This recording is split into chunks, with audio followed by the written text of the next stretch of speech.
Hola amigos, bienvenidos a Podcast Audio, el podcast sobre karate y sus practicantes. Hoy estamos en el episodio 281 y vamos a hablar sobre el saco de arena, de la estructura del golpe, secretos del saco de arena.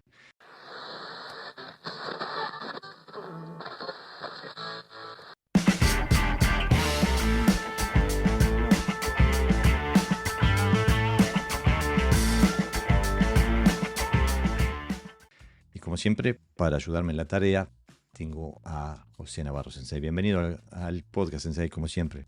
Hola Jorge, buenas noches. Bueno, estamos en un domingo de verano, nuevamente intentando generar conocimiento, ¿no? Difundir conocimiento. El saco de arena es un tema que a algunos karatecas, depende de la tradición que sigan, a algunos karatecas le parece algo natural y a otros karatecas no lo utilizan nunca. Y la gran mayoría de los karatecas que no lo utilizan como una forma natural, pero que lo intentan usar, lo utilizan mal.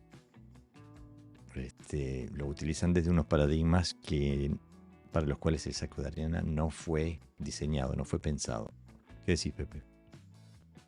Sí, aquí tenemos el mismo problema de siempre, ¿no? El karate está muy estructurado, tiene una técnica básica, muy, digamos, a veces contra natura, porque se busca otros aspectos, y a la hora de golpear se quiere pegar exactamente como se hace el Quijón, por ejemplo, ¿no?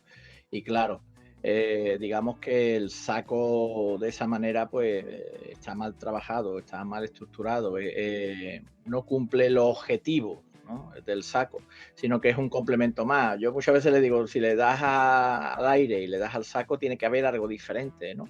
No puedes trabajar con las mismas estructuras físicas porque hay un objeto ahí que te va a devolver el golpe, ¿no? Como decía Bruce Lee, ¿no? Que en este caso decía que la madera no devuelve el golpe, sí, el saco sí lo devuelve. Eh, bueno, el episodio sobre el Kihon ya lo hicimos, ¿no? Mm.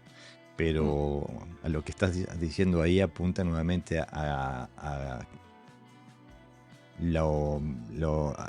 lo que está mal con el Kihon actual, que cuando tenés que ir a golpear en serio, tenés que golpear sobre algo, tenés que cambiarlo porque no te sirve, ¿no?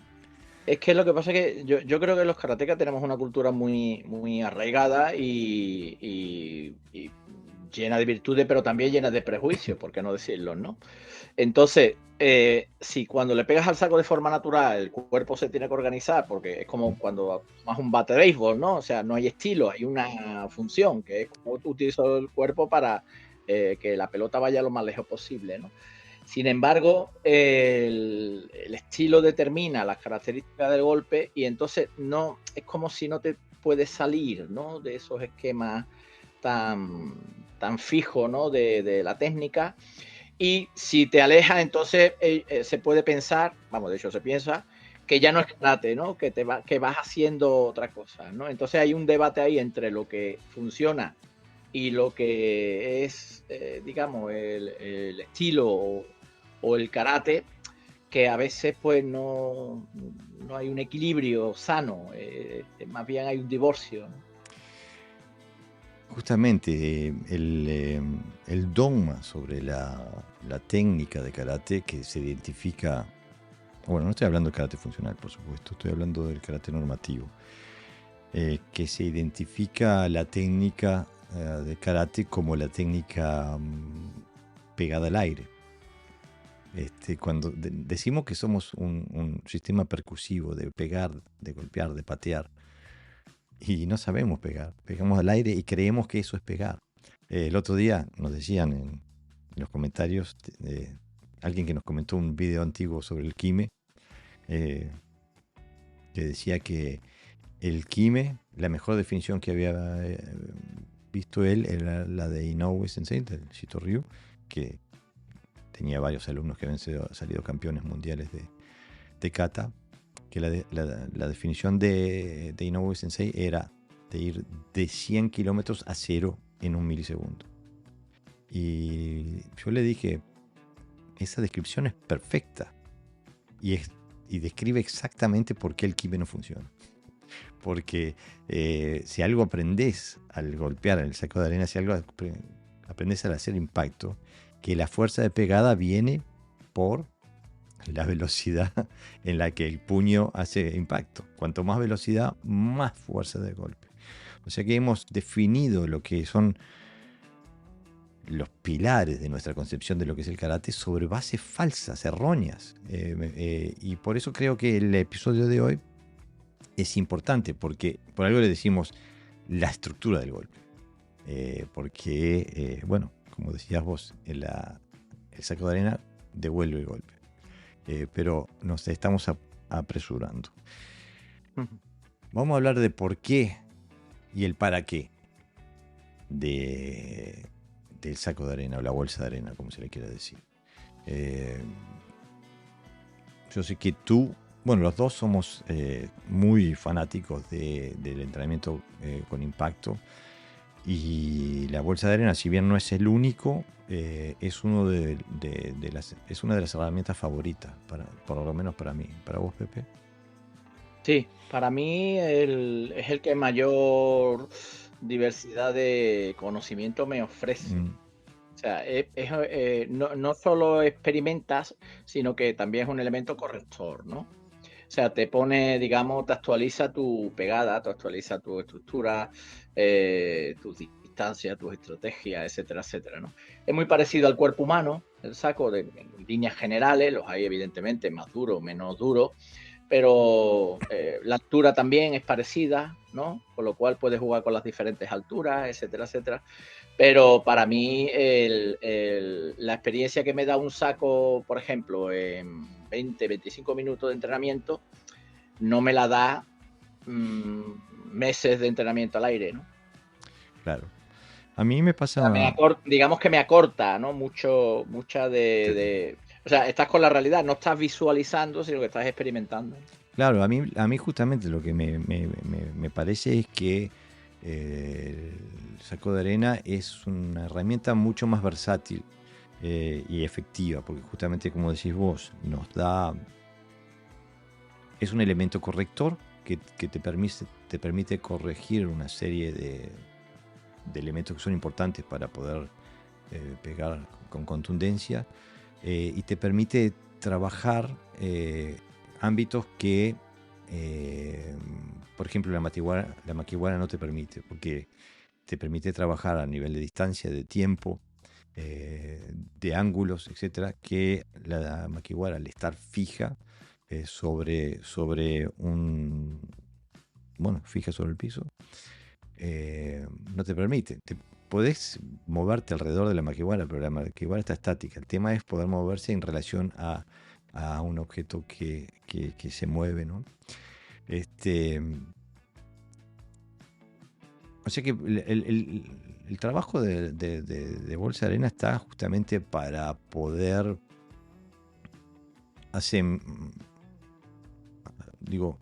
asemejarse a una situación donde hay que golpear, y asemejarse en tanto también en el tiempo y la distancia, ¿no? Vamos a entrar más profundamente en estos temas, pero creo que es la herramienta más versátil para trabajar con este tipo de temas, ¿no? Otras herramientas como, yo qué sé, la makiwara o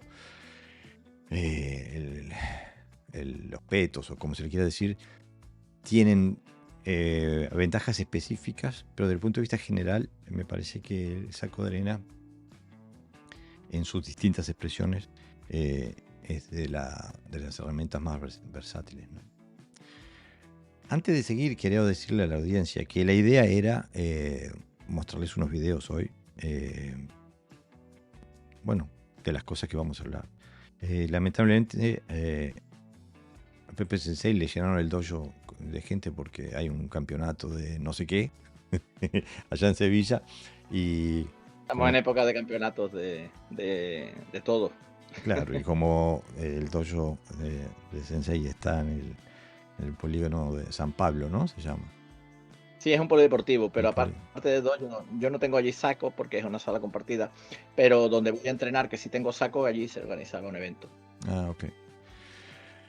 Bueno, así que se van a tener que conformar con unos videitos míos, que estoy seguro que los videos de Pepe Sensei hubieran sido súper buenos, porque él trabaja bueno, a diario con el boxeo y con los golpes en el Yo, saco. yo, yo añadiría un matiz, Jorge, sobre lo que te estabas diciendo, ¿no? De lo estático del makiwara, ¿no? Y lo móvil o plástico del saco.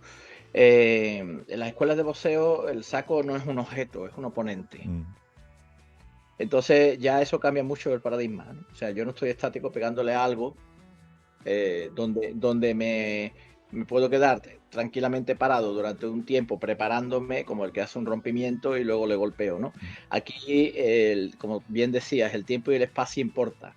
claro. Y por lo tanto, si te quedas mucho tiempo, estás diciendo que estás frente a la distancia bueno, donde el oponente te puede alcanzar, ¿no? Entonces, cómo miramos los objetos o los implementos, ¿no? Como hoy día se usa, que trabajamos también determina las metodologías de trabajo, ¿no? Y las Claro, estrategias, evidentemente. esto es un tema que intento actualizar en el dojo constantemente. Incluso cuando no trabajamos con bolsa de arena, cuando trabajamos con escudos, etcétera, etcétera, la gente se para a distancia de golpe. Le digo, pero ¿cómo te va a parar a distancia de golpe? ¿Vos te crees que el hombre se va a quedar parado ahí para que vos venga y le pegues?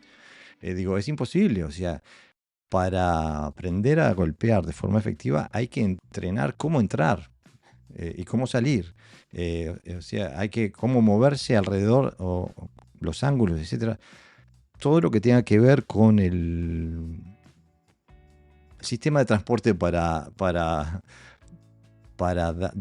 que despegue nuestro misil balístico, que es puede ser nuestro puño, nuestro pie. O sea que siempre en mi dojo hay un, ¿cómo es que se le decía en el Zen? Cuando un koan. Es, Una máxima, ¿no? sí, pero viste que en el Zen tiene el koan que tenés que Ujú. pensarlo. A veces, en mi dojo tenemos un koan que es: no podés avanzar para pegarle, tenés que avanzar para pegarle. Y justamente porque la gente avanza, llega al lugar y dispara. Pum, pum. Digo, no, no, no. Tienes que. El hecho de avanzar es la energía que haces para avanzar es la que dispara el golpe, ¿no?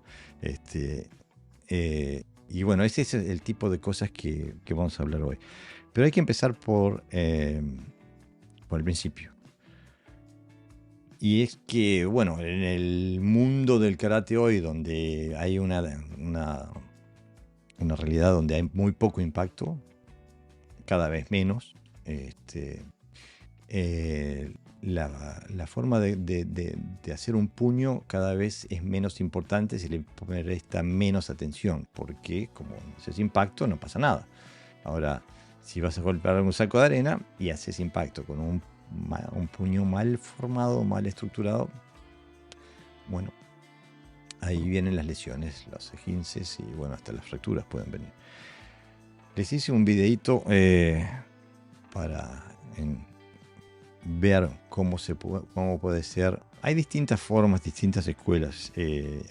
Mientras te protejan y tengan la estructura suficiente como para poder dar la energía y recibir la energía que recibes a través de tu estructura cuando haces impacto, están todas buenas. De esta forma la hago yo, por lo menos. ¿Ah? Que lo que me interesa es mantener que la línea de la mano siga la del brazo, y mi estructura va basada sobre el nudillo del dedo índice, exactamente. O sea que intento mantener esa estructura, y como verán después, y intento también que el pulgar me apoye esa trinidad de los dedos de la mano.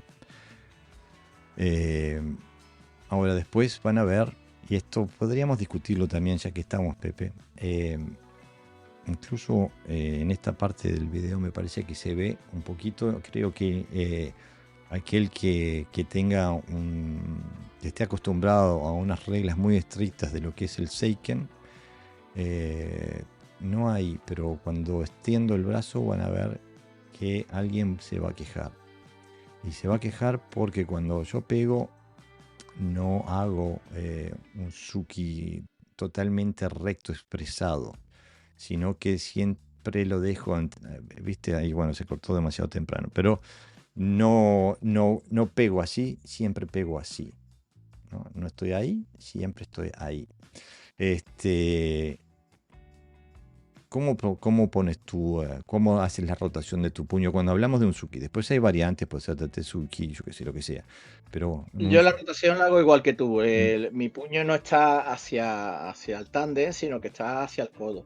Es decir, ligeramente girado. Porque eso hace que los dos nudillos principales, los kentos, los seiken, como quieras llamarlos, los kentos, son los que golpean. Y golpean esos dos puños porque son la parte más fuerte de la mano, ¿no? Cuando cierras el puño, no es lo mismo pegar con el meñique que pegar con la estructura más sólida en este caso, ¿no? Y esto es universal, es decir, a ti te ve golpeando en un gimnasio de boxeo con el puño de cualquier manera y lo primero que te dice es que golpee con los dos nudillos, ¿no? claro. Y para golpear con los dos nudillos y mantener la conexión, que es importante, tienes que rotarlo un poquito en este ángulo. No sé exactamente, vamos a ponerle que serían 20 grados o algo así. Y porque además esa misma estructura que tú has hecho, porque cuando hablamos de estructura del puño, casi todo el mundo va a pensar en Suki solo, o sea, en golpes directos. Pero es la misma estructura, lo que varía es simplemente la colocación del codo. Pero fijaros, si yo bajo y extiendo mi puño, no sé si se ve, mi puño mantiene esa línea de fuerza. Siempre. Porque siempre. como es el óptimo, cualquier desviación sería menos óptima, ¿no? Claro, lo que cambia es el vector, la línea, el vector, Exactamente. pero la estructura no varía. Y esto ya es, borda en el sacrilegio cuando hablamos del karate tradicional, porque ahí se tienen reglas muy estrictas de lo que es un seiken y de lo que no es. Y quizás los parámetros que dictan lo que es bueno o no es malo no están dictados por cómo se pone el puño al hacer impacto, ¿no? Incluso a mí me gusta mucho el hacer impacto, incluso me gusta incluso hacer impacto en tate y expresar el Suki después del impacto, ¿no? En la penetración que se le hace. Quizás el Suki normal sea porque es la expresión máxima de lo que sería si estuvieras penetrando completamente, no sé. Pero entrenarlo. Esa última rotación creo que tiene mucho que ver también con el pinchazo de lo que hablamos del kendo, ¿no? De la espada, ¿no? De esa penetración final, ¿no? Pero en realidad es un impacto seco. La penetración, hay una forma de penetrar cuando se trabaja sobre el hígado, pero es como más, como una zona más blanda, no es penetración por empujón, sino es penetración por como una especie de roce, ¿no? Habría que estar frente a alguien para verlo, pero es como si explotara dentro, ¿no? Porque crea como una bolsa, ¡plá! Pero en realidad es un impacto, no es una penetración, ¿no? Es como una pedrada, vamos, prácticamente. Yo le aconsejo a la gente que quiera ver justamente ese tipo de golpe al cuerpo que hace Inoue, un boxeador japonés que, bueno, en este momento es el mejor boxeador kilo por kilo del mundo, que tiene una serie de knockouts justamente por ese golpe que como que corta como si fuera una katana paralela al piso, que entra y sale en una... Es como un chupón, ¿no? No sé si se usa esa palabra. Es como No, eso quiere decir otra cosa. Vale. Sí, es como una ventosa, ¿no? Que esto, que es el aparato técnico que se pone para desatascar, ¿no? Que hace ¡papá! Entonces produce ese vacío y es tremendo. Yo recibí un par de ellos y no aconsejo que se te llegue. Y la sensación que da es esa, ¿no? De que entra y sale, no que entra y penetra, ¿no? Entra y sale, exactamente. Bueno, eso también se puede entrenar. en una bolsa de arena sin problema. Claro, no, además es ideal para entrenar ese tipo de golpes, precisamente el saco, ¿no? Porque eh, el saco tiene diferentes superficies, ¿no? O sea, por arriba no es tan pesado como por abajo, y entonces, bueno, tiene para entrenar de sobra ese tipo de movimiento.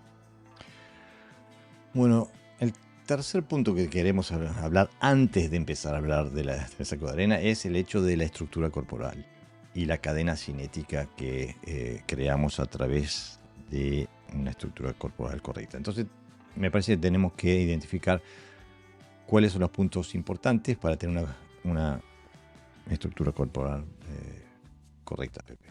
Empieza tú. Hombre, el cuerpo tiene que ir coordinado en la dirección de la fuerza, es decir, no puede ir un pie para un lado y la cadera para otro, el brazo para otro, ¿no? Entonces, no hay que olvidar que aunque peguemos con los puños, podemos trasladar también esto a las piernas, ¿no? El primer movimiento energético se produce en las piernas. Por lo tanto, si ahí esa estructura no es correcta, ya la cadena se rompe. Entonces, si dividimos el cuerpo en dos, podremos decir que el tren inferior, el coxis, sería el motor, y el tren superior hasta los brazos de pegada serían la dirección, digamos, ¿no? Como uno es motora y la otra es direccional. Sí, bueno, estoy de acuerdo. Creo que cuanto más avanzado... Ay, suena mal esto. Como que dejo implícito que yo soy avanzado. Y no lo soy. Soy un estudiante, pero cuanto más niveles vas sacándole la cebolla, más hojas la vas deshojando, te das cuenta de que después empieza a haber un montón de motores que trascienden las piernas, ¿no? Eso lo sabes tú de sobra, de recontra sobra. Pero al principio me parece que está bueno decir como lo decís vos, Pepe, en el sentido de que, bueno, cuando vas a pegar, especialmente cuando vas a empezar a pegarle a la bolsa, bueno, puedes empezar viendo tus piernas. Estoy absolutamente de acuerdo, hay que empezar siempre de abajo, del suelo para arriba, ¿no? Creo que una cuestión que puede también ayudar a pensar más o menos en la misma dirección es pensar que los puntos de fuga de energética son las articulaciones. O sea que hay que tener en cuenta cómo las articulaciones conectan las distintas partes del cuerpo y estar en conciencia de cómo se transmite la energía de una parte del cuerpo a la otra en la conjunción de la articulación para no tener fugas, ¿no? Eso es lo más común. Incluso, bueno, para eso tenemos otro tipo de entrenamiento, como por ejemplo entrenar kata para descubrir ese tipo de fugas e ir minimizándolas. Que después lo vamos a hablar, creo que lo dijiste tú ya al empezar, que bueno, que este tipo de cosas, el saco de arena te las hace descubrir inmediatamente, ¿no? Si tienes fugas energéticas, estructurales.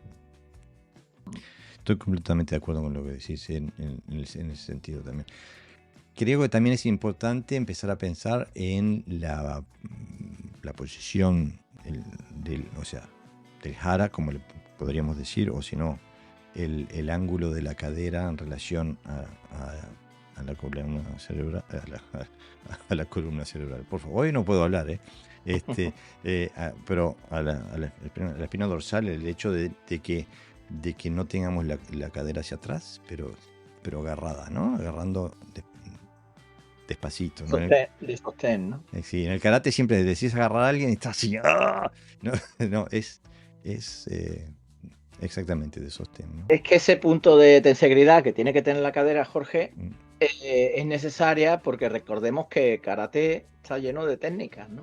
Sin embargo, por ejemplo, cuando uno hace un oizuki al aire, una técnica al aire, un oizuki, la cadera no tiene problema porque va en la dirección de la fuerza, es decir, va en la dirección del puño. Pero si yo tengo a un Wazizuki, si la cadera no tiene ese punto de flexibilidad, ¿no? de que está bien, bien encajada, ¿no? Que une la parte inferior y superior del cuerpo, pero no tiene esa holgura. Hago la cadera para adelante y el brazo para el lado, ¿no? Por ejemplo, ¿no? O sea, es como todo para adelante menos uno. Hay una falta de coherencia de energía o de fuerza, ¿no? Mientras que si la tiene flexible, la cadera lo que hace es que mantiene esa estructura, esa orgánica, pero se adapta a la demanda, ¿no? Por eso es una estructura viva, no es una estructura rígida.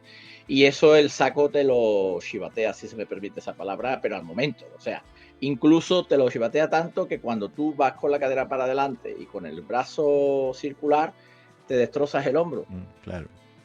porque está roto, ¿no? Está roto. Entonces, esa flexibilidad a que te refiere la cadera es porque te permite diversidad de movimientos, ¿no? Y habla de puño, habla de codo, habla de con el hombro, pegar con el hombro, ¿no? Etcétera, etcétera, y cualquier movimiento que tenga que generar energía. Y por eso que acabas de decir en este instante, es que cuando yo veo gente haciendo kata, interpretando esto como un suki, o como un kagisuki, o como un mawashi suki, como le quieras decir, un mawashi uchi, sé que no pegan, o sea, no hacen impacto, porque como tú dices, hacer esto, o sea, tener el cuerpo en esta dirección, la cadera en esta dirección, y estar haciendo esto, haciendo impacto acá, te arrancas el hombro. Y la bolsa de arena te lo hace saber inmediatamente. Bueno, todo este tipo de cosas se caen de maduro cuando lo haces en la bolsa. Por ejemplo, una de las cosas más comunes de gente que pega al aire, cuando le pegan a la bolsa de arena, ¿qué pasa? Clic. Se les va la muñeca, ¿no? Y vienen los esguinces de muñeca y bla, bla. Porque no tienen la fortaleza suficiente como para cuando hacer el impacto poder mantenerla. Incluso como no están acostumbrados a hacer impacto, tampoco tienen la estructura. Entonces, como tienen fugas, por ejemplo, hay mucha gente que en vez de pegar así, pega así. Pega como si fuera a hacer impacto acá, en el medio de la mano. Y este nudillo lo está apuntando para un vector diferente. Y es ahí donde empiezan a pegar así. Y donde vienen las lesiones. Hay que empezar a trabajar lento para estructurar bien la muñeca, que se vaya acostumbrando al impacto. Y también trabajar la precisión, ¿no? Con qué nudillo le doy, porque otro error común no es solo doblarse la muñeca, sino el dedo meñique, como el nudillo del dedo meñique, cómo se quema, ¿no? Te vienen y te dicen, mira, te enseñan el puño y tiene todo el dedo meñique, ¿no? Quemado precisamente de la falta de precisión, pues de pegar con esa. Entonces, cuando pegas con estas zonas rosas, como además el saco redondo, empiezas a rozar y a quemarte, ¿no? Así que yo aconsejo que se empiece lento, tranquilo, suave y que se vaya incrementando, que supongo que será el tiempo que cada uno necesite, ¿no? Yo personalmente, si le das a menudo, el cuerpo se acostumbra rápido, porque son movimientos naturales, ¿no? No hay que hacer nada especial. Yo creo que hay que hacer más cosas especiales haciendo que al aire que cuando uno le pega al saco, fijar. Claro, no, pero que realmente es de esa forma. El cuerpo, si tienes que empujar algo pesado, el cuerpo se acomoda. Y no tenés que estar pensando en nada, el cuerpo se acomoda. Bueno, un golpe es un empujón muy rápido, en realidad. Ahora, lo que dijiste ahí tiene mucha importancia, que hay que trabajar lento, porque hay que trabajar la estructura primero.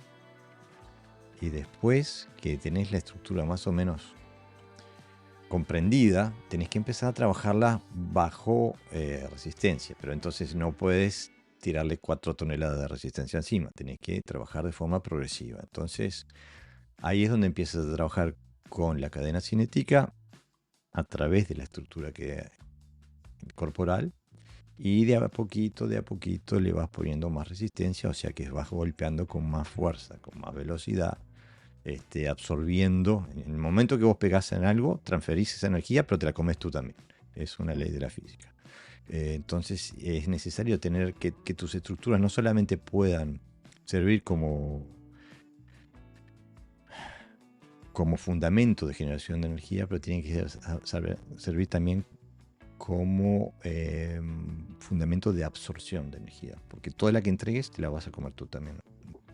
Y ahí es donde se lastima la gente, ¿no? ¿Qué decís tú sobre, cuál es tu opinión sobre el golpear la bolsa de arena con guantes o golpearla con los nudillos desnudos, con la mano sin nada? Depende del objetivo. Si es un objetivo deportivo, evidentemente tienes que entrenar con guantes, porque el guante tiene mucha superficie y entonces hay que saber pegar con guante, que no es fácil. Mucha gente se harta de pegar al otro golpe y no le hace nada porque no le pega con la zona adecuada, a lo mejor le pega con todo y no le golpea mal, ¿no? Que incluso es horrible. Entonces el guante es una medida de protección realmente, es para protegerte. ¿Por qué? Porque la gente que hace deportes de contacto le pega todos los días al saco, o ponle mínimo 4 días a la semana y además con potencia, generando potencia con diferentes sacos. Es decir, entonces, claro, hay que protegerse con vendas y guantes, es el propósito. Pero después se va cambiando también, es decir, las vendas se mantienen, se puede pegar con vendas, incluso con guantes de menos onzas, ¿no? Que tienes que pegar. Pero quizás depende del gimnasio, en mi experiencia, o de que hagas un boxeo amateur o boxeo por el simple hecho de boxeo. Por ejemplo, en el sitio que yo estoy ahora, nos permiten, incluso nos aconsejan de que de vez en cuando peguemos con las manos vacías al saco. Porque realmente es lo que te acerca a la realidad del golpe. Es saber pegar. Muchas veces la potencia por sí sola no es suficiente, también la precisión, ¿no? Y entonces el guante te protege la mano, pero la precisión es, digamos, cuestionable, porque el guante ocupa mucha superficie, mientras que el puño tiene que ser más preciso. Entonces es necesario, ¿no? Lo de dañarte o no, si te acostumbras a pegar sin guante no te daña, te puede dañar igual porque los nudillos son más frágiles, por ejemplo, que la cabeza, ¿no? Golpea, entonces te puedes lastimar igual.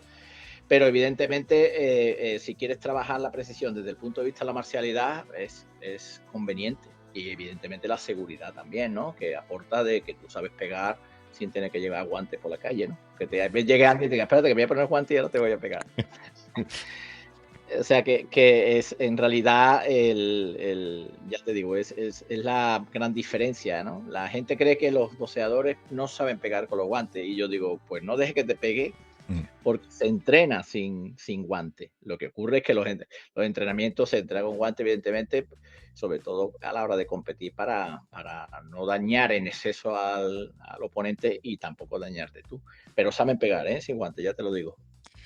Yo yo nunca pegué con guantes.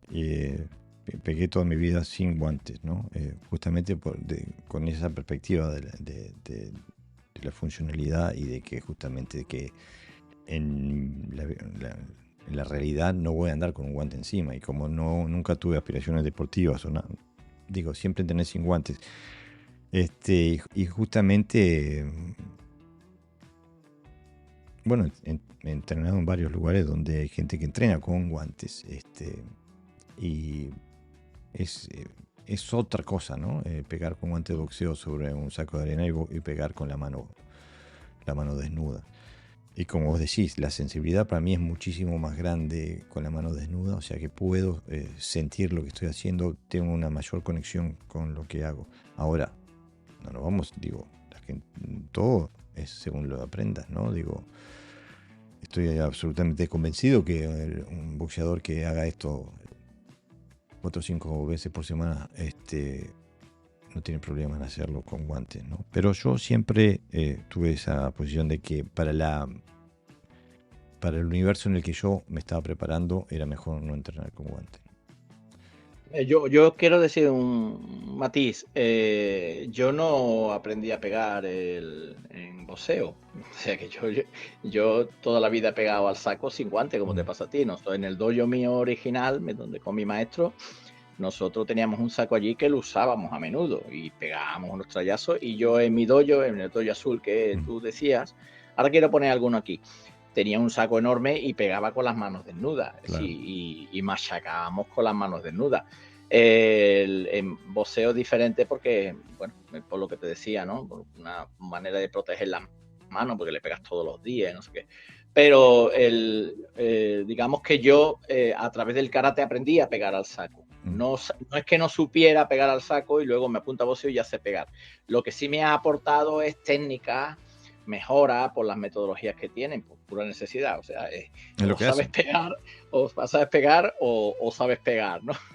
Bueno, pero Entonces, lo me que ha dices, mejorado la técnica, pero yo ya sabía pegar sin guante. lo que dices ahí, lo que está implícito en lo que dices ahí, y que realmente nuevamente es algo que me entristece sobre lo que le ha pasado al karate, es que puedes pasar una vida por el karate sin saber pegar.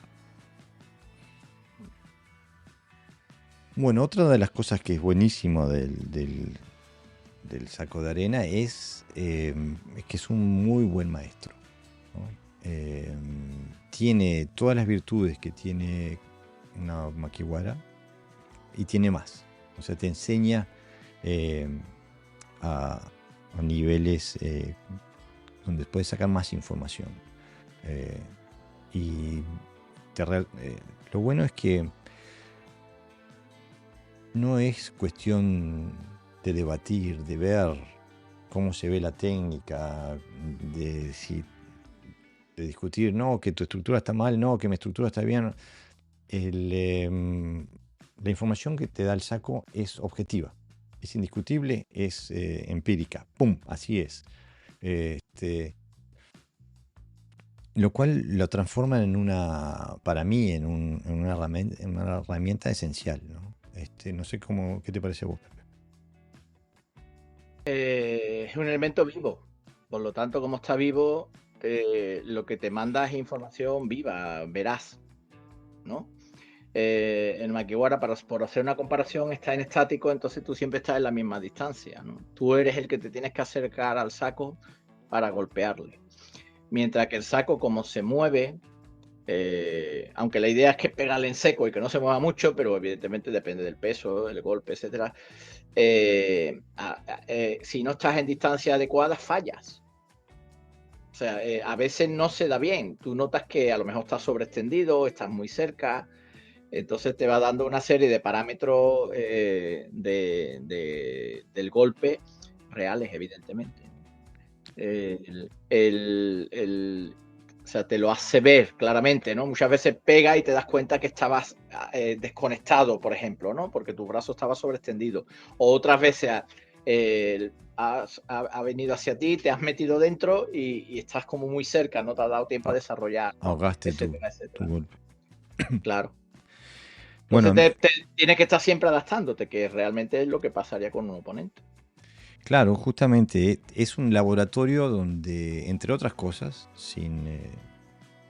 sea, lo que voy a decir ahora no es exclusivo, pero te permite trabajar con golpear en un contexto de espacio y tiempo. Cuestión de que un objeto estático no te puede dar. No puedes trabajar con el espacio y el tiempo con un objeto estático. O sea, y cuando tienes un objeto que se mueve, cuanto más duro le pegas, también más se te va, más oportunidad tienes de trabajar, de entrar, salir, evadir, entrar de forma lineal, entrar de forma circular, etcétera, etcétera. Hay un montón de variables que se pueden entrenar en el trabajo en la bolsa de arena que no se pueden entrenar con algo estático. ¿Qué te parece a vos? No, evidentemente. Lo estático ya tienes el tiempo, o sea, tienes el espacio y el tiempo lo marcas tú, que puede ser que sea.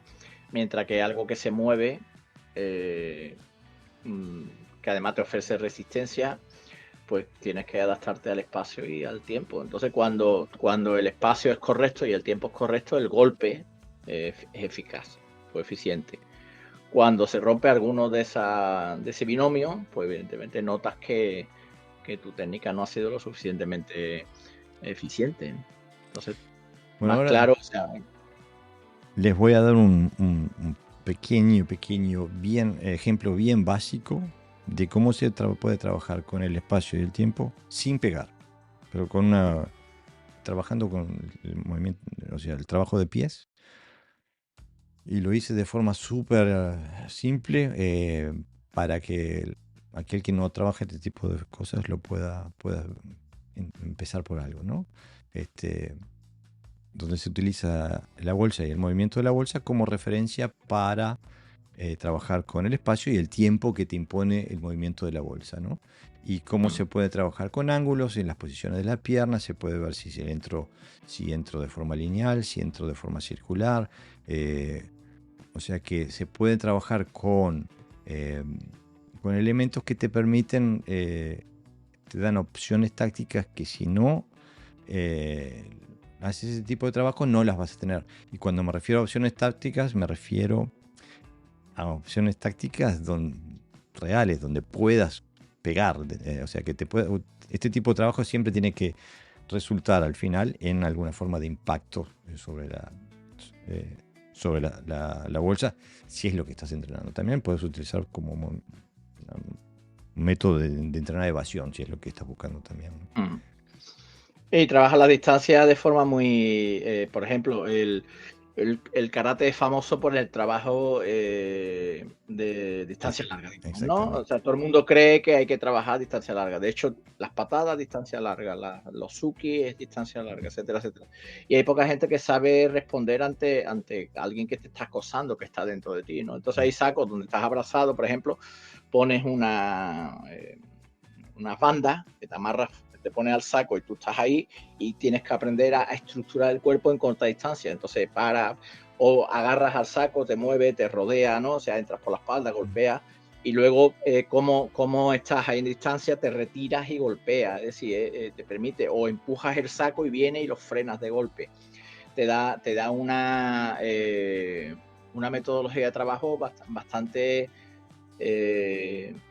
bastante eficiente y además luego esos elementos son transferibles a las catas, por ejemplo, ¿no? O sea, no es una información que se queda solo desde el punto de vista del trabajo de saco, sino que como son estrategias más o menos universales, entonces, bueno, luego es un conocimiento transferible, digamos, ¿no? Mira, por ejemplo, la gente dice, sí, pero ¿cómo se trabaja el nuquite, no? Bueno, nosotros tenemos muchas manos de técnica abierta, ¿no? Me lo preguntó una vez un compañero, ¿no? ¿Y el techo qué tal? ¿Al saco no le va a dar? Bueno, el techo le puede dar, el nuquite depende, ¿no? Sí le puedes dar, porque en realidad lo importante no es la técnica, no pienses en la técnica. Tienes la distancia, tienes el tiempo, pues en vez de cerrar el puño le metes con los dedos, es la diferencia, ¿no? Claro, Entonces, pero aparte, pensar el nuquite no es una técnica de potencia, está hecho para exactamente. la garganta, un ojo, digo, no está hecho para quebrarle No, una costilla. y además hay ejercicios, en eso hablaremos más adelante, no me quiero anticipar, pues siempre me estoy anticipando. Anda, se ha caído mi luz, la poca luz que tengo. La poca luz que tengo mental también se me acaba de caer. Bueno, lo que quiero decir es que los trabajos al final, si te lo llevas a un principio universal, digamos, donde no te fijas tanto en las técnicas, sino que te fijas en los principios, ahora coloco eso bien. Ya después la forma de colocación de manos es indiferente, porque por ejemplo hay golpes donde pegas, bloqueas con la mano abierta, bueno, y luego vuelves a golpear, ¿no? Es decir, que hay una gran variedad. Eso no te lo permite. Por ejemplo, el makiwara solo te permite golpear con una mano y luego cambio con la otra, ¿no? Mientras que aquí el famoso matrimonio de las manos, El meo todo. el meo tode se produce de forma natural, ¿no? Claro, y aparte digo, bueno, ahora les voy a mostrar un pequeño ejemplo, pero se puede, para mí el kata nos permite, nos da una serie, un contexto técnico que, digo, no todo lo que hacemos en el kata es de traducción directa a la bolsa, porque no todo lo que hacemos en el kata es percusivo, ¿no? O sea, Claro. hay que tener eso en cuenta también, pero incluso yo me animaría a decir que más de la mitad de lo que hacemos en un kata no es percusivo. Y eso en el oído del karateka suena como si lo que hacemos nosotros es 100% percusivo. No, no es así. Pero de todas formas, digo, hay una serie de elementos técnicos percusivos dentro del kata que son transferibles de forma directa a la bolsa. Es más, creo que de los elementos percusivos de un kata son casi todos traducibles a la bolsa. Y como decías vos, Pepe, se puede trabajar con el medio todo, se puede trabajar con un hikite natural, cosa que no se puede hacer cuando se trabaja en una maquiguara. Si usas el hikite, traes la mano vacía. Y traer la mano vacía, pegar un hikite con la mano vacía y pegar un hikite con una mano llena, son dos cosas absolutamente diferentes. Y les quiero mostrar un video porque este es el trabajo de bolsa que nos imaginamos cuando somos karatecas. Y que es relativamente correcto. Yo no soy un crack ni nada que se... Pero es el tipo de trabajo que nos imaginamos cuando trabajamos con bolsa. Bueno, acá yo no pateo ninguna vez, pero también un karateka podría estar pateando. Una de las cosas que veo gente trabajando con bolsa cuando patean es que hacen surikomi mawashigeri y le dan una palmadita a la bolsa, ¿no? Aunque pesen 90 kilos. Pero bueno, esto es lo que más nos vemos nosotros desde el punto de vista de la cultura del karate que tenemos. Si nos ponemos a pensar en el karate, pensamos más que nada en esto. Y yo en realidad cuando pienso karate, el trabajo de bolsa que más me imagino es que o sea, es lo que yo encuentro relativamente en una dirección, una conexión directa con el kata, donde usamos enpi, tsuki, tate, tsuki, vemos distintas variaciones de lo que puede ser. Podemos trabajar con Shuto. Acá lo muestro en una dirección de la cadera primero, y después lo muestro en otra dirección, en la dirección opuesta, y cómo cambia la cualidad del movimiento. A lo que me refiero es que hacer un Shuto al aire, ¡wow!, se siente muy bueno, muy bien. Otra cosa es hacerlo con impacto, con penetración, y saber que realmente tienes la capacidad de usar estas técnicas. Te da una confianza especial en el sentido de que sabes que yo puedo usar un Shuto y sé que pego contundente. Ahora, lo sé nada más únicamente gracias a la bolsa de arena. Si entrenas tu Shuto en el aire, no sabes si pegas bien, pegas mal, no sabes. Y lo bueno que tiene la bolsa de arena es que es acumulativa. Cuanto más lo haces, mejor pegas, más contundente pegas, etcétera, etcétera, ¿no? Tú me hablabas hoy, Pepe, de una bolsa de arena fija, por ejemplo, con distintos lugares para donde hacer impacto. Sí, ese es el saco corrector. Eso se llama el saco corrector, que es como una especie de makiwara, pero que tiene como pequeñas dianas, ¿no? Me refiero a makiwara porque está estático, es decir, eres tú el que te tienes que mover, el que te tienes que adaptar, ¿no? Hay dos tipos de trabajo. Uno es cuando el otro está fijo y tú tienes que moverte, que ocurre a veces, ¿no?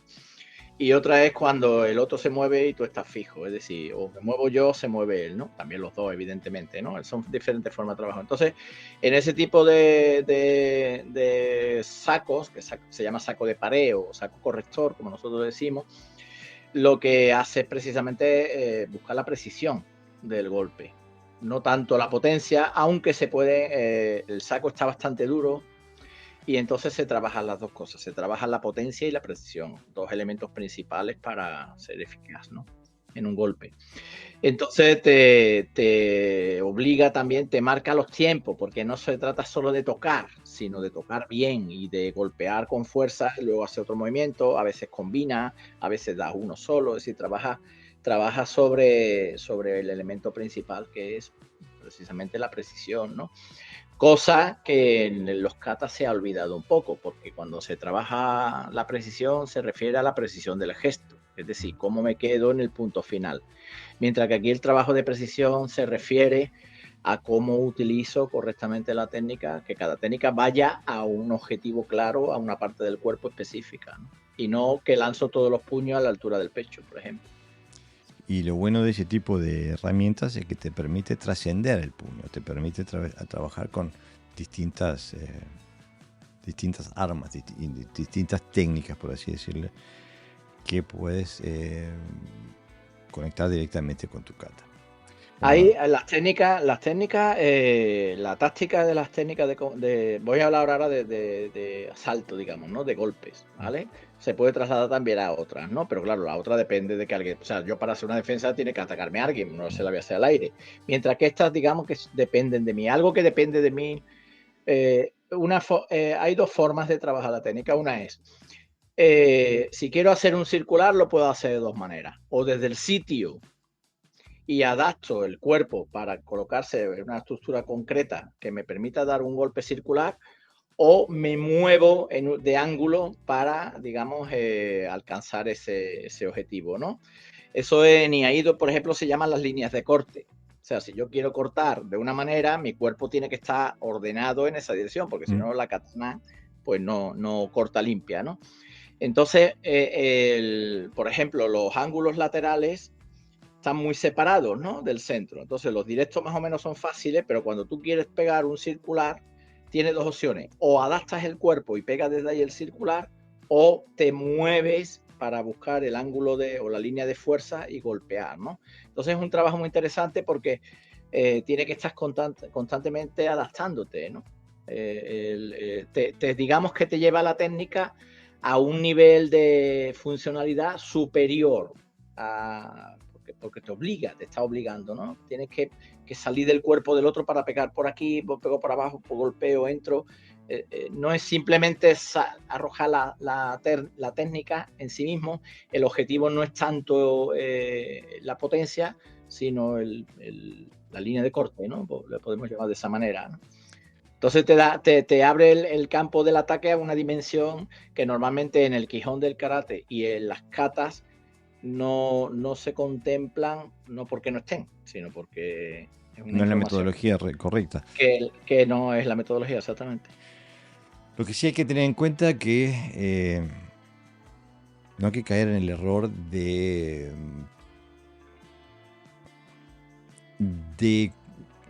transformarnos en boxeadores con gi o lo que sea. Digo, por eso hoy ponía en el título justamente esta sección que estamos hablando ahora, lo que escribía trascender el pugilismo, porque justamente en el karate funcional lo que tenemos en el centro es el kata, de ahí sacamos toda la información, y la bolsa de arena es algo que nos ayuda a plastificar los conceptos tácticos y técnicos que sacamos del kata.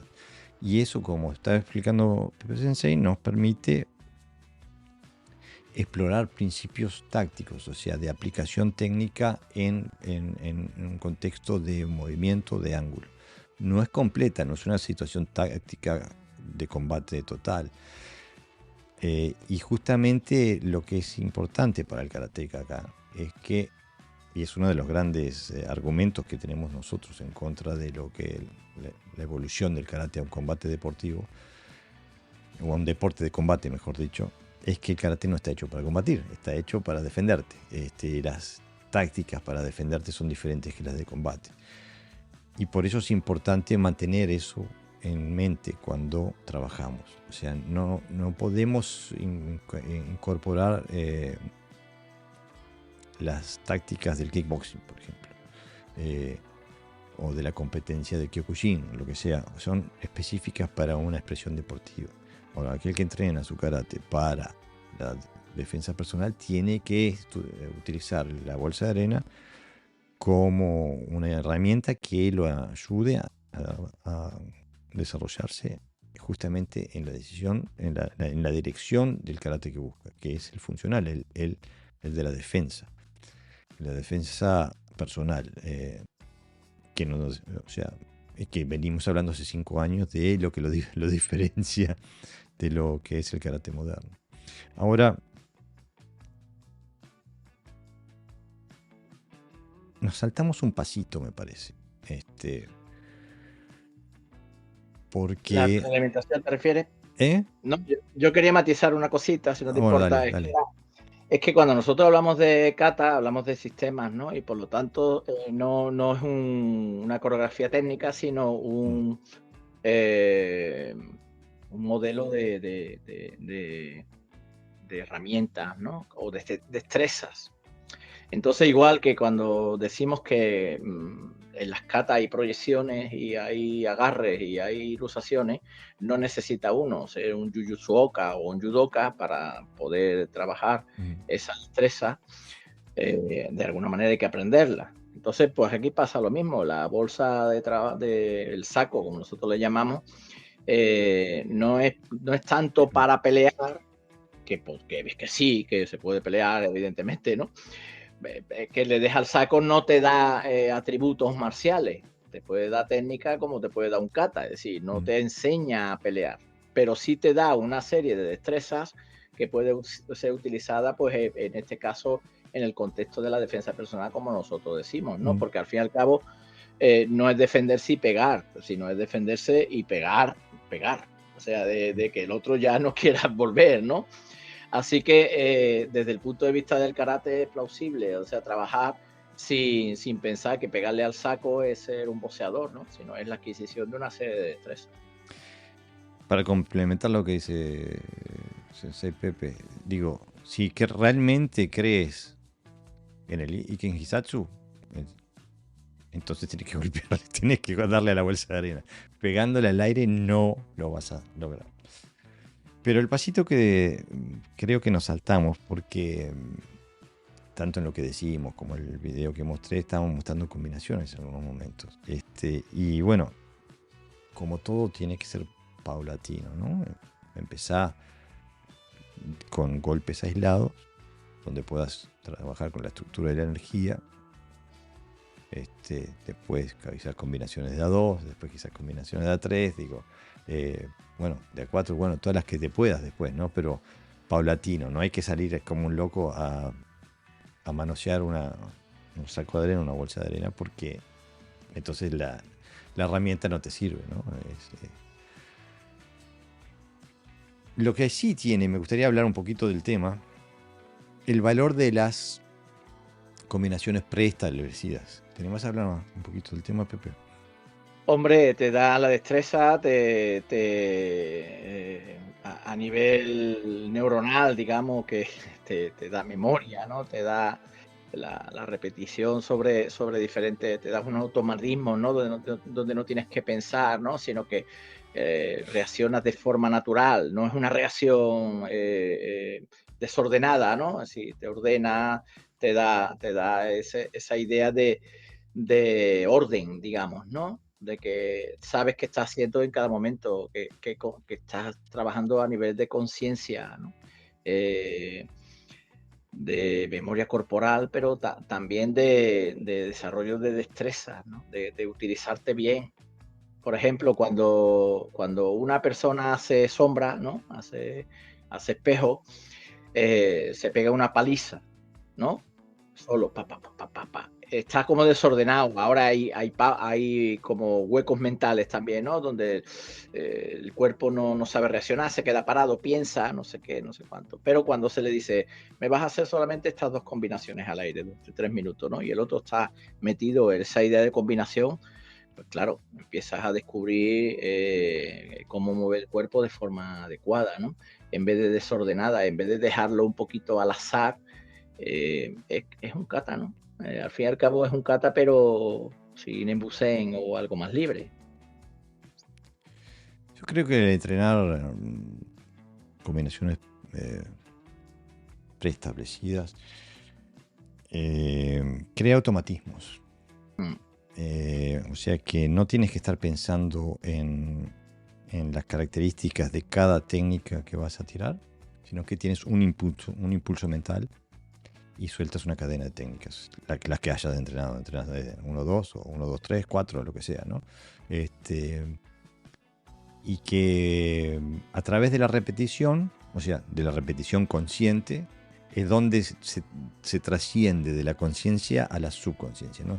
Haces estas combinaciones tantas veces y las haces lo mejor posible todas las veces, que es como aprender a andar en coche, ¿no? Al principio estás con el embriague, el acelerador, la caja de cambio, los espejos, y después cuando sabes manejar, haces todo eso muchísimo mejor que cuando empezabas, que lo tenías todo consciente, pero no necesitas pensar.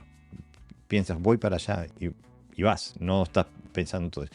Esto funciona al mismo nivel, o sea que a través de la repetición consciente, se logran incorporar elementos motrices que hacen que puedas trabajar a nivel subconsciente con unos automatismos que te permiten usar tu chip marcial para otras cosas, porque liberas Sí. computación, ¿no? Eso iba a decir, es decir, que inviertes un porcentaje pequeño del Mm. pensamiento, ¿no? Ujú. Eso decía Ito Isai, ¿no? Cuando decía, no permitas que entre pensamientos extraños en tu cabeza, ¿no? Cuando se hace sparring, precisamente, una de las máximas del boxeo es no te subas a pelear, sube a boxear, ¿no? Claro. Entonces, muchas veces te estás haciendo 2 o 3 técnicas nada más, pam, pam, pam, pam, pam, pam, una y otra vez, pam, pam, pam, y vas cogiendo la distancia, vas tomando la distancia, vas a no sé qué, no sé cuánto, y te permite además trabajar diversidad de principios. Por ejemplo, puedes estar haciendo esas combinaciones moviéndote, ¿no? Con desplazamientos, con ángulos. Ahora intento meter esa combinación a velocidad, pa, pa, pa, pa, lo más rápido que pueda, pa, pa, pa, y escaparme. Puedo buscar estar en estático, es decir, necesitas de las combinaciones preestablecidas precisamente no solo para adquirir automatismo desde el punto de vista técnico, sino también que la mente se centre, ¿no? Que no se distraiga, que no esté distraída en lo que pasa afuera. Y eso es muy importante en la defensa personal. Claro. Es muy importante. Y bueno, hasta acá llega el curso básico, por así decirlo. Teníamos un pequeño apartado para aquella gente que está en un nivel que le permite trascender esto que acabamos de decir durante la última hora, o para el futuro, aquellos que quieran empiecen a trabajar con la bolsa hoy y tengan una dirección en la que desarrollarse, ¿no? Y bueno, por el principio empezar por trabajar con los ángulos, ¿no? Yo en mi dojo lo que hago normalmente es que trabajamos con los ángulos sin una referencia, o sea, solo trabajando en el piso, ¿no? Después que se tiene eso incorporado, lo trabajamos con una referencia estática. Y después que lo tenemos incorporado, ahí sí vamos a una referencia móvil, como el saco, por ejemplo, ¿no?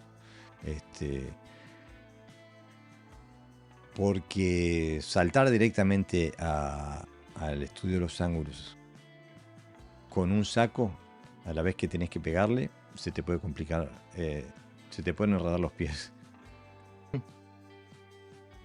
No sé cómo hacen ustedes, Pepe. Sí, no, hay todo un entrenamiento de desplazamiento, ¿no? De hecho, nosotros lo llamamos estrategia de los desplazamientos.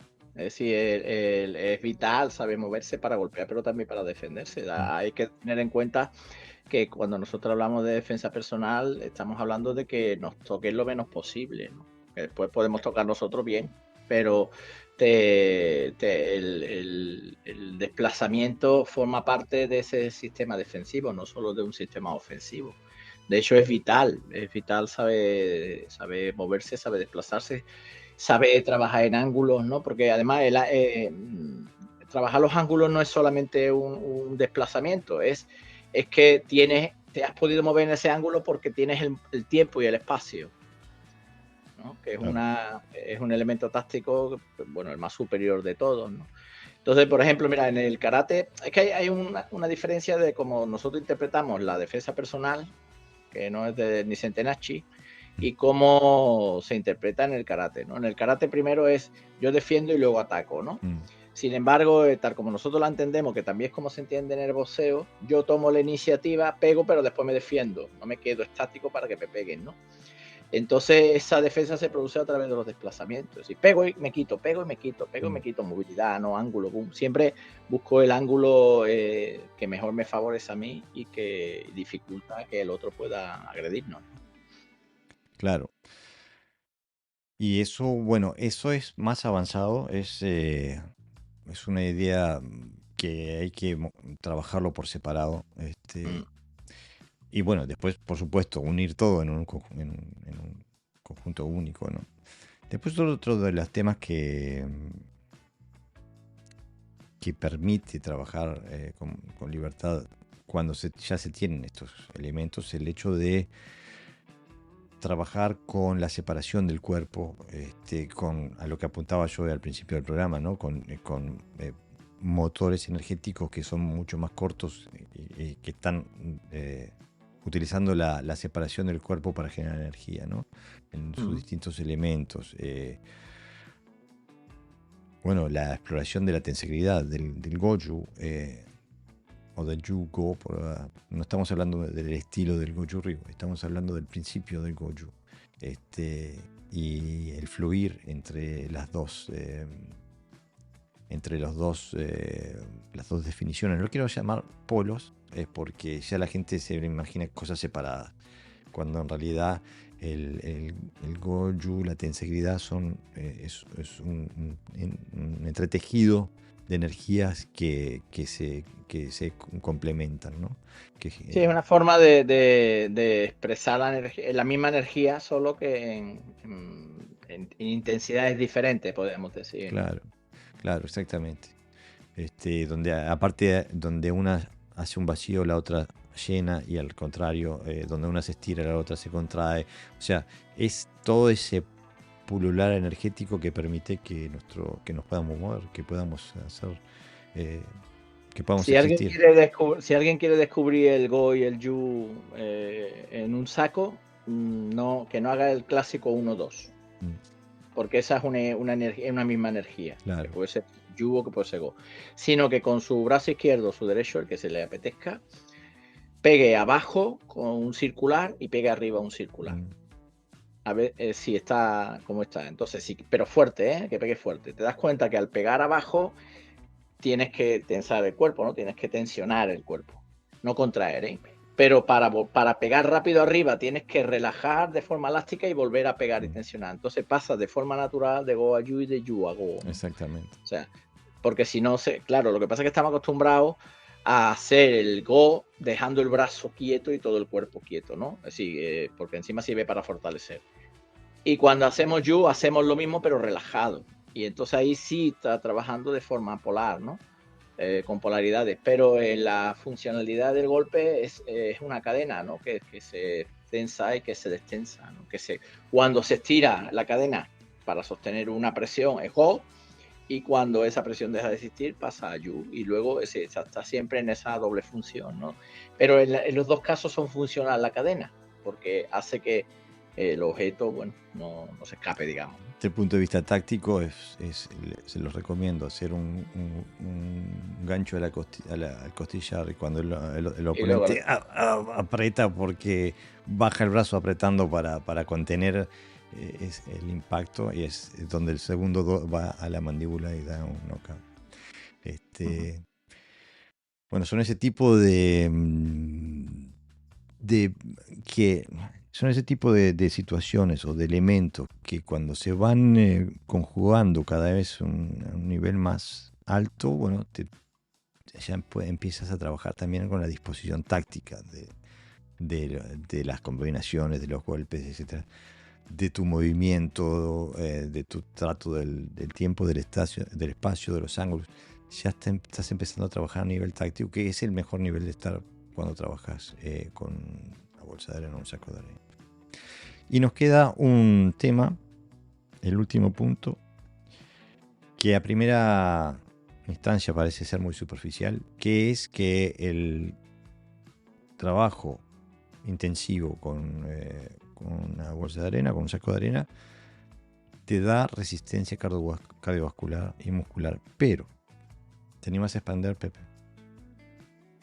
El por qué te refieres, ¿no? Sí. La necesidad de estar en forma, digamos, ¿no? Evidentemente, cuando uno baja la intensidad física, pues toda la cadena se va rompiendo. Es decir, se pierde precisión, se pierde eficacia y eso es un peligro, ¿no? A la hora de un enfrentamiento. Ya no solo por una cuestión de salud, ¿no? De que la sangre fluya, ¿no? Y te dé oxígeno y de que tu musculatura resista, pues, yo qué sé, 14 asaltos, por ejemplo, ¿no? Que esperemos que nunca que nos peleemos y dure 30 segundos y ya es Chau, mucho. para casa. Y para casa, que son 14 asaltos. Pero claro, no dejamos de usar, el cuerpo es lo que usamos, ¿no? Y entonces tiene que tener unos mínimos para que la técnica sea eficaz, ¿no? Si no oxigeno bien, la información que llega al cerebro es más lenta, los golpes duelen más cuando estás cansado, te duelen más, es más difícil controlar a una persona cuando estás debilitado, cuando tu resistencia física también decae, o sea, tu muscular, pues evidentemente pierdes precisión, pierdes movilidad, etcétera, etcétera, ¿no? Entonces el saco da este extra. No se practica saco, se practica, principalmente el saco se practica para la potencia, y después hay añadidos, ¿no? No se practica para estar en forma, digamos. Para eso está la parte física, ¿no? Que es mucho más rápido. Porque al saco le pegas 3 minutos, vamos a ponerle 2 asaltos, 3 minutos, son 6 minutos, mientras que la parte física te dura media hora, 40 minutos. Pero es un añadido cuando se trabaja con sinceridad. Y entonces, pues, es un elemento que posiblemente tengas de extra que el agresor no lo tenga. Porque siempre pensamos que nos viene prácticamente Bruce Lee, ¿no? Que es incansable. O Jackie Chan, de 20 combates.